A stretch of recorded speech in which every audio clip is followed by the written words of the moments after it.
Usap mananap mga bay. Tama ko pala ngayon ang aking pamilya. Papunta na pala kami ngayon sa airplane. Ang saya-saya. Nagtataka kayo siguro kung ba't ako nagtatagalog.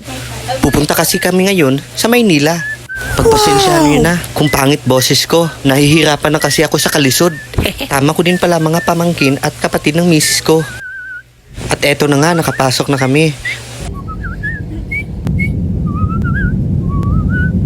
At nakalipad na nga kami. At habang papalipad, ayan naman si Rian. Takot na takot. Paano, first time niya kasi. At ito na nga, pababa na kami. Takot na takot kami niyan kasi biglang umuntol. What? Paki-comment na lang kung anong Tagalog ng umuntol. Hindi ko kasi alam. Ayan na nga, umawra na si misis. At eto na nga, palabas na kami. Hanap ko kung saan ako pwede lumibang. Libang na kasi ako. Ha?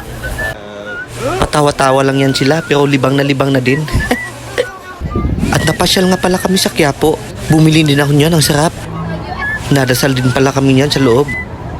Hinahanap ko din pala dyan si Tanggol saka si Aling Tingding. Paano, nanonood kasi kami ng Batang Quiapo.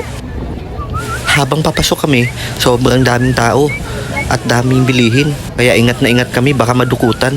Paano, pag nadukutan kami, hindi na kami makakauwi. Dami nga palang street food dito. Naku, pag nandito ka, busog na busog ka talaga. Daming pagpipilian. At may nakita na nga ako dito. Itong madalas mapapanood ko sa mga vlogger. Tawag dito, baga ng baka. Bibili sana ako, kaso bumili na si Ate Apple. Kaya humingi na lang ako. Paano, titikim lang naman. Iwas gastos na rin. Nice. Masarap din pala itong iulam sa kanin.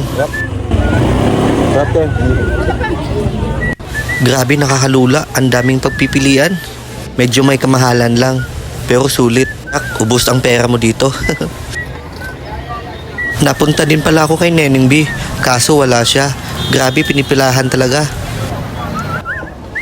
Kaya ito, lakad ulit kami. At napadpad nga kami dito sa bahay ni Kuya. At binigyan pa nga ako ng tas. Lilinisin ko daw ang buong bahay. Pangarap ko din kasi dati maging housemate. Baka kaso bukas palabasin ako. Pinala din pala kami niyan. Lumabas kasi si Bianca. Di namin inakala nandyan siya. At eto na nga, umuwi na kami. Grabe, sobrang pagod. Ang dami naming napasyalan. Pauwi nga pala kami niyan sa bahay ni Chloe. At doon kami matutulog. Unang araw pala namin ngayon. At abangan nyo bukas kung saan kami. Tiyak, masaya to.